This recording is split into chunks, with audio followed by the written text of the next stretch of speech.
Hello বন্ধুরা, welcome back to my channel. চলে এসেছি আরও একটি নতুন ভিডিওর সাথে তোমাদের সাথে।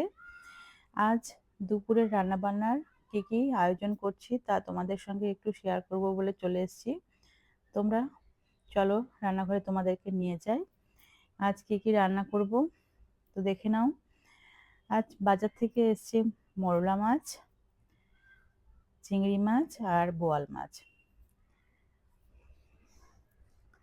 তো মরলা মাছটা কাটার খুব ঝামেলা, সেটা তো বাজার থেকে কেটে দেয় না, তো সেটা কেটে ধুয়ে আগে রেডি করতে হবে। চিংড়ি মাছটাও বাছতে হবে। করব সজনে বেগুন দিয়ে মরলা মাছের টক আর বোয়াল মাছের ঝাল আর উচ্ছে আলু ভাতে দেব, ব্যাস। চিংড়ি মাছ আজ করব না, চিংড়ি মাছ কাল হবে। তো সব কিছু কেটে ধুয়ে রেডি করে নিয়েছি।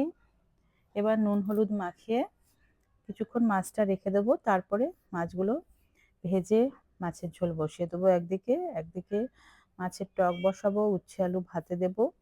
তো তোমরা কিন্তু বলো কার কার এরকম ছোট মাছ খেতে পছন্দ হয়। আমার কিন্তু ভীষণ ভালো লাগে, কিন্তু কাটার ভীষণ ঝামেলার জন্য আমি ছোট মাছ খুব কম খাই।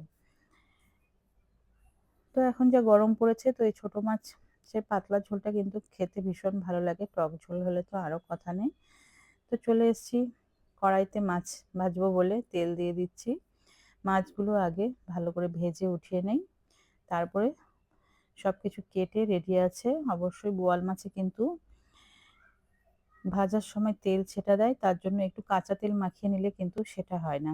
তোমরা কে কে জানো জানি না, আমি কিন্তু বোয়াল মাছ ভাজার সময় একটু ওপরে বোয়াল মাছের গায়ে একটু তেল ভালো করে মাখিয়ে নেই, তাতে একটু কম ছেটায়। তো রেডি হয়ে গেছে বোয়াল মাছের ঝোল। এদিকে সজনে ডাঁটা দিয়ে বসিয়ে দিয়েছি, আরেকদিকে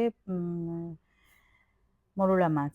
বোয়াল মাছ রেডি হয়ে গেছে, খুব বেশি ঝোল রাখিনি, হালকা করে ঝোল রেখেছি, যেহেতু আরেকটা ঝোল হবে সেই জন্য খুব অল্প গায়ে গায়ে ঝোল করেছি।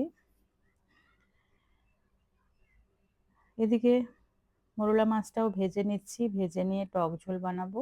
এটা কিন্তু আমার খেতে ভীষণ ভালো লাগে এই সিজনে এই মরলা মাছের সজনে দিয়ে পাতলা টক ঝোল খেতে ভালো লাগে।